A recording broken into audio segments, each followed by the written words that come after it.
Hey guys, we're live on the moon. It's early Monday morning, April the 9th. And I've been itching to get out and see the moon, but we've had cloudy skies and have been socked in.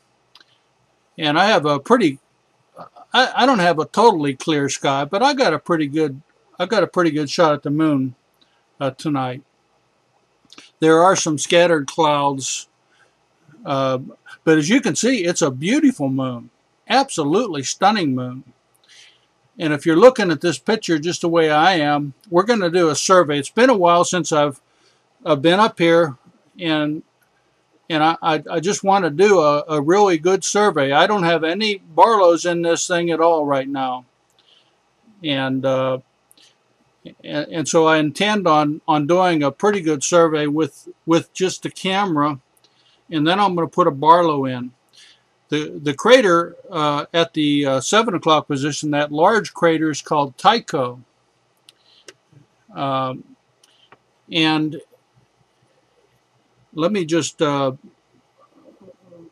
it around a little bit. By the way, my name is Bill Bryson.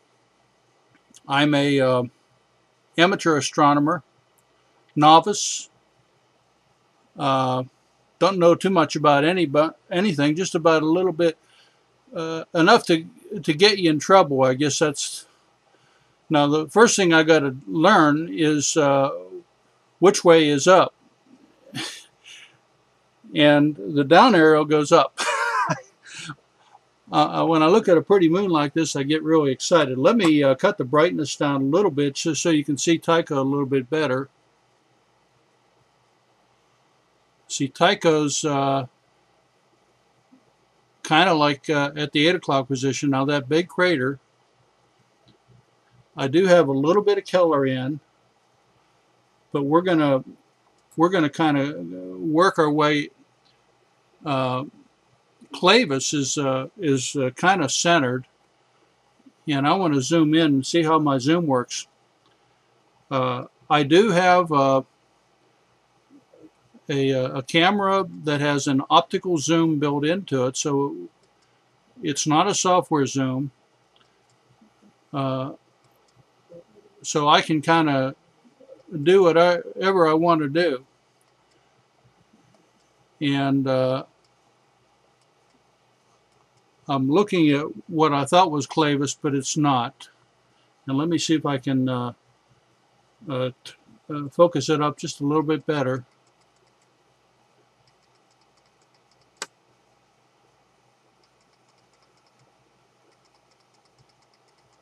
No.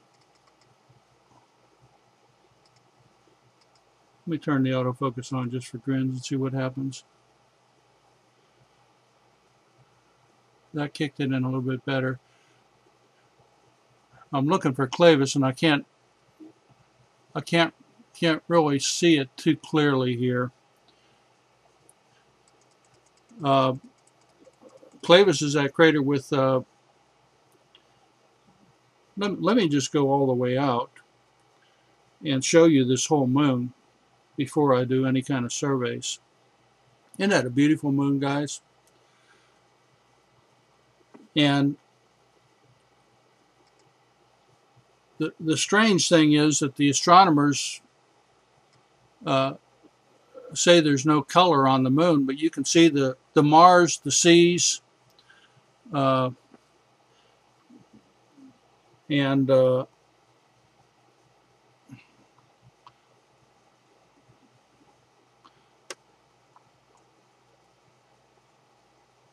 me go in one more click. I got tunneling there. It's going to be a pretty good moon for us tonight. I'll go in one more time on the. Isn't that beautiful, guys? Turned up the color a little bit.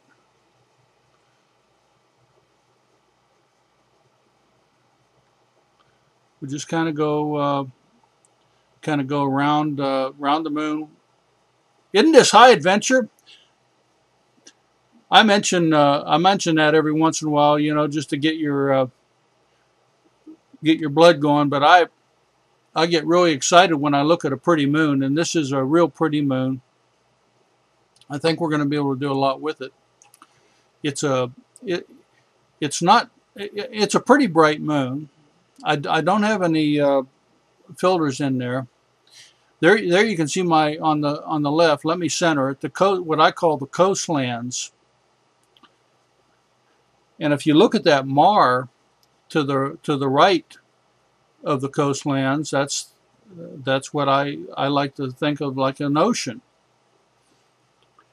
And matter of fact, let's just zoom in on that a little bit.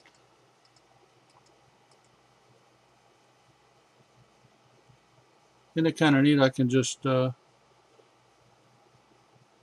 there you get a pretty good look. Now, if you look at that to the left, you see. Let me turn autofocus on. You see something that looks like a continent with a wide inlet, and then to the right of that, you see kind of a brown, and then it gets to a deep blue, and that's kind of like the oceans, and that's a continental, kind of like the continental shelf, and with the blue is the deep part of the ocean. Let me turn the contrast up just a little bit too much, and brightness down just a dab. And if you're watching this on a large screen TV, this is going to blow you away. And you can see some of the detail below the, I think they're crystal lakes. And it could be very well that that it is made out of crystal. I've been doing a lot of study. When we have cloudy skies, old Bill gets out the books and starts trying to get a little bit smart with this stuff. NASA has recently discovered some lava holes. Isn't that beautiful? I don't know what you're doing right now, but if you kind of just take a deep breath and kind of look at what I'm showing you, you realize that this is kind of an unbelievable thing you're looking at. This is our moon, guys, and with the color. You say, how can I show you color on a moon? Well, because there is. This camera that I have is a Logitech 910. It's a webcam designed for. Matter of fact, they replaced it with another one that I have, and I'm going to try to set it up. But I wanted to get a couple good evenings in with this. And this camera has 10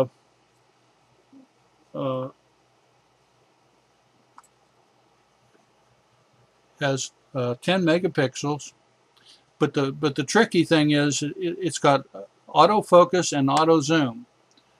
Oh, isn't that neat? Look at the top of the moon. See those large craters right there? Let's just go in on that one right there at the top. See, the shadow's starting to move a little bit on us, so we can see.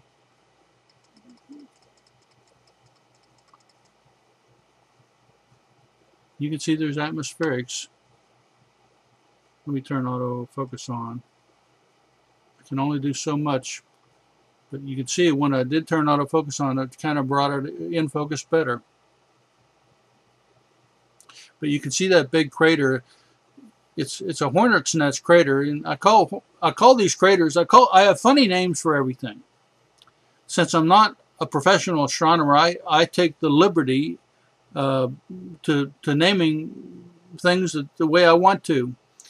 And when a crater kind of goes up right in the air with has sides like that one at the top, you can see on the right side how it goes right up. That looks like a hornet's nest, you know, with the mud, you know. And so that's why I call it a hornet's nest crater. I'll leave autofocus on for just right now. It's beautiful. Look at the mountains. Look at those mountains.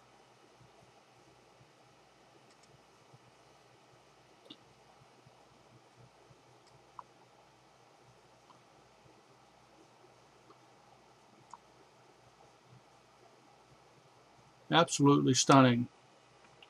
And so what this camera does, if there's any kind of color up there at all, any kind of color, when I get in close, it'll enunciate it and bring it out. It's not a false color. There's color there. It's real.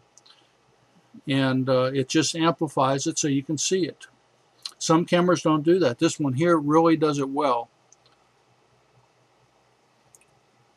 Let's just sit on this for just a second and catch our breath and drink a little bit of black tiger tea, coffee. Oh, see that? UFO, guys. See, sometimes when you sit, you see it. It went from the bottom right corner at the 5 o'clock position, and it went up at an angle of about 15 degrees. And see how the color's changing on us? That's because the light's hitting the surface in a different flavor. As the moon rises in the sky, it gets brighter, and when it gets brighter, all the clouds that are over the moon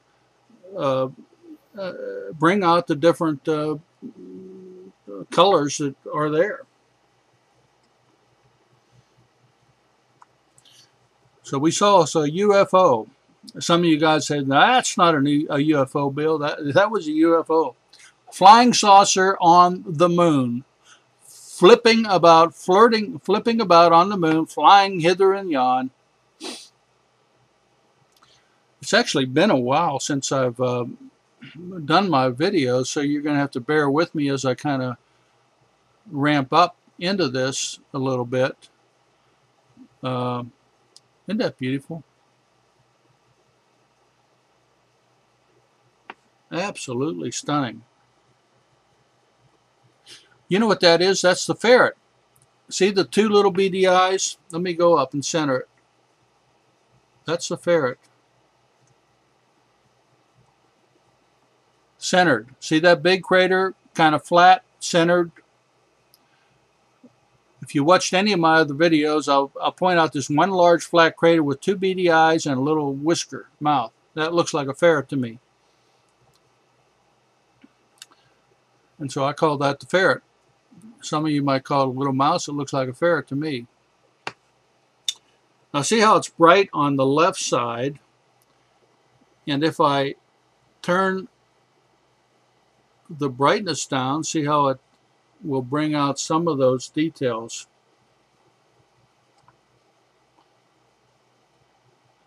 But I think tonight we're going to just kind of go pretty easy and just kind of do a quick survey of the moon. Familiarize yourself with it. By the way, some nights the color is spectacular. It really depends on the sun and the way it hits the moon, way it reflects the light, just like on the earth, you know. But the thing about the moon always has interesting features and that are changing. And they're changing because the shadow changes. That shadow line that you see, let me turn the brightness up a little bit. See, when I do that, you can see kind of into it a little bit better. I live in a little town called Richmond, Texas, about 30 miles out of Houston. And I think we're going to get some clear weather here for the next couple of days, so I might be able to crank up on these videos. I like to try to do a video every night if I can, but it's just been so hard for me to, sometimes I go out there at 9 o'clock, 10 o'clock, 8 o'clock, and it'd be cloudy, cloudy, cloudy. I even posted on my Facebook page what I call a spooky moon. And look at all those craters. The surface is just pockmarked with craters. And I posted a picture of that cloudy moon. And then I went out later on, really later on, and the sky was clear. But by then the moon is. See, I have this observatory. I have a crazy observatory. My observatory is a porch, and it has a roof. Now, how in the hell are you going to see the stars and the planets and the moon with a roof? That's a good question. Well, I'm brainstorming a solution. One of these days, I'm going to build me an observatory platform. Tell you what I want to do. I want to try to go in close on Tycho, just to the left of Tycho. Now let me work this picture.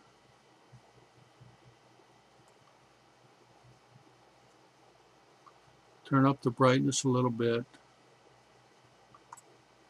Turn up the contrast. See how I turn the contrast up? It changes everything. What I'm interested in is just to the left of Tycho in these Mars. There's some very interesting. Let me turn the contrast down a little bit right in there. Right in that area. Let me turn the color up.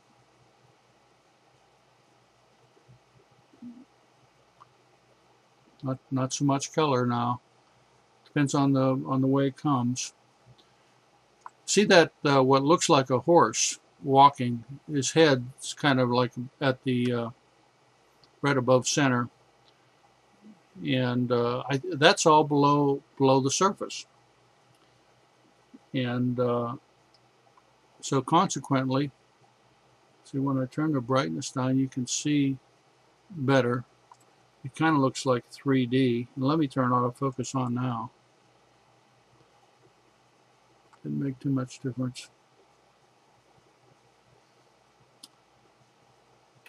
I thought maybe we could see something better.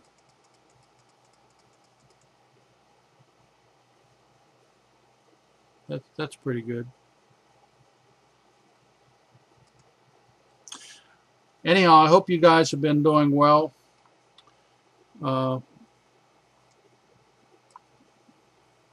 In the process of waiting on the weather to change, I've been getting my chessboard out and brushing up on my chess.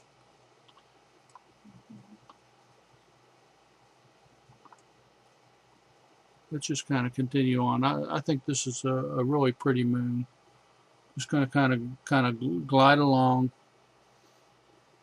kind of look at it.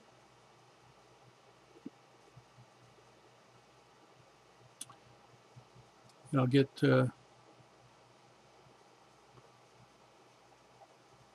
of fact, let's go up there and let's look for.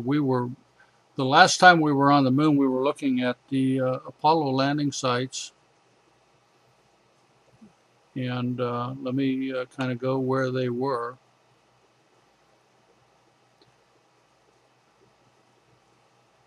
See that mountain range north of center? That's the Apennines Mountains on the moon. And see, I'm giving you a geography lesson. The crater to the 11 o'clock position, 10:30, way out there, that big one, that's Plato. And then if you look, let me center it just so we know we're looking at. Pretty much centered is Archimedes. And above that is a crater called Aristillus. And the Apollo landing site is, I'm not going to show you right where it is, but it's along the edge of that mountain range on the Archimedes side, kind of right in not so close to the Alps. I think this is beautiful. If you have a Mac or a Windows, now look, when I turn the brightness down, you see how the color comes out on that? Isn't that, we just got to sit on that. That is absolutely stunning. I always have a tendency to watch these things a number of times.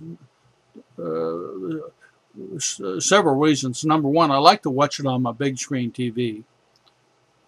And I plug my TV into the HDMI port on my Mac, and then I bring a YouTube up. I bring it up in 1080p.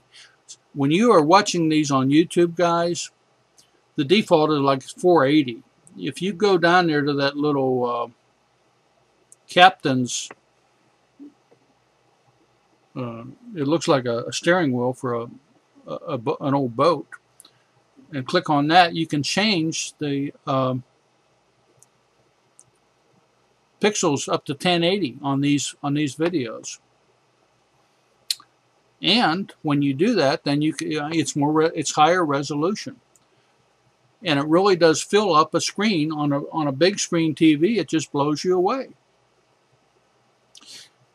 And then I watch them on my Mac again, and usually when I'm watching them, especially when I put in the Barlows, and I don't think I'm going to do the Barlows tonight. I'm just going to kind of enjoy the moon. I'm going to go up north. I'm going to go to the left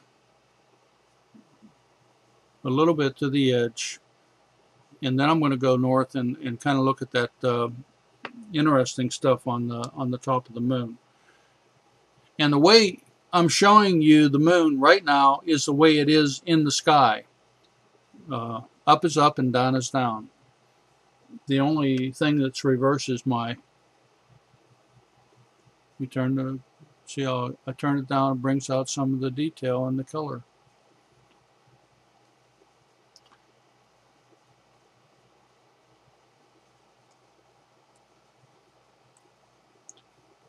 If I want to go up, I got to hit the down arrow. Oh, another flying saucer, guys. I saw it, a flying saucer on the moon, whipping right to left. They must be going to a flying saucer convention or something like that. There's a lot of activity on the moon right now. A lot of people don't realize, but there's flying saucers up there. You say, well, Bill, you don't believe in flying. I sure do. I've seen them. I mean, at one time I saw one with my mother. My mother saw it. Nobody in the family believes it, but we did. Mom's a believer. I've seen actually three different flying saucers. Let's see how I'm trying to bring out the details of the edge of the moon at the top. And now I'll turn the brightness down a little bit. Kind of got to work with it a little bit just to see. I'll leave it right there.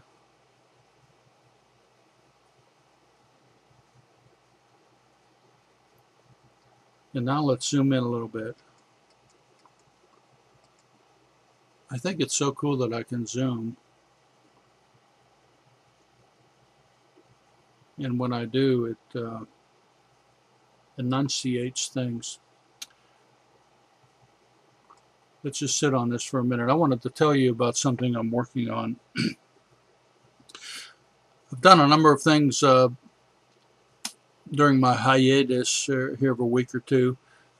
I bought a weight for my telescope to allow me to counterbalance all this camera apparatus. And I posted some pretty interesting pictures on Facebook. I intend on doing another video of my telescope because it's changed a lot. I have a temperature controller on there now, and but the exciting thing I'm working on is there's a new camera that was released about 2.5 weeks ago, made by Lycos. It's called a light field camera, and it basically takes in all of the light, and you don't focus on a focal plane. You can control the focal plane after you've taken the picture on a Mac. Let me give you an example. When I zoom in here, okay, one of the problems that I have with atmospherics, and you can see it. See how it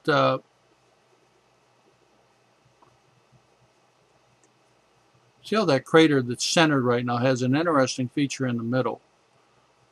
It has a couple little craters in the middle. Oh, hitting the wrong button again. I get excited, guys. But when you look at these at the screen, you'll see the image going in and out of focus. See how it's wavy? See, it's wavy, wavy, wavy.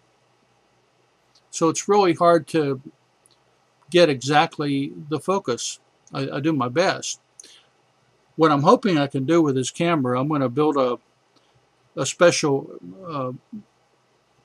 interface for it out of Legos. My Lego building will come in handy, and then I'll connect it to my telescope, and we'll see if when I set this out, it's waving, waving, waving, in and out of focus. I'll let it take a picture, and then once I get the picture in the Mac, my theory is I should be able to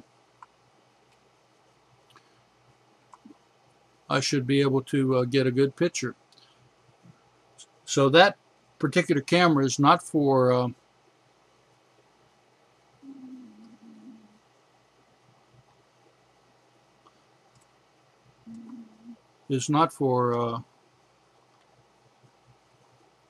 yeah, good. Let me go to the right here, and I'll finish up on the edge. Zooming out a little bit. That particular camera is for still shots. I don't know if I'll be able to do anything with it, but it sounded like a pretty good idea. There's our ferret at the 11 o'clock position. And we'll work our way down to where we started. It's a beautiful moon tonight. A little rusty on my presentation, but you know, it's been a while. I'll try to get out tomorrow night and see what we can see. I am excited about that Lycos camera, but it's on back order. I don't know when I'll get it, but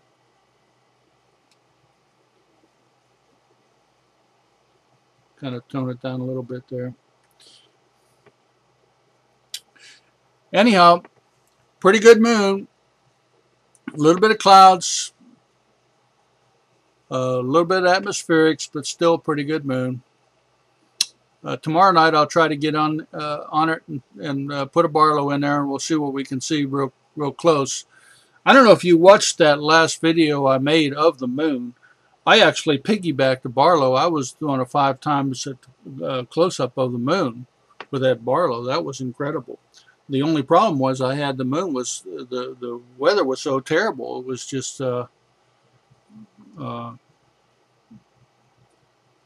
moving, buckling around, the wind and everything else. And I got to learn how to use that piggyback to my best advantage. Anyhow, this is a good place to start, to stop right where I started. In any case, wishing you and yours clear skies, guys.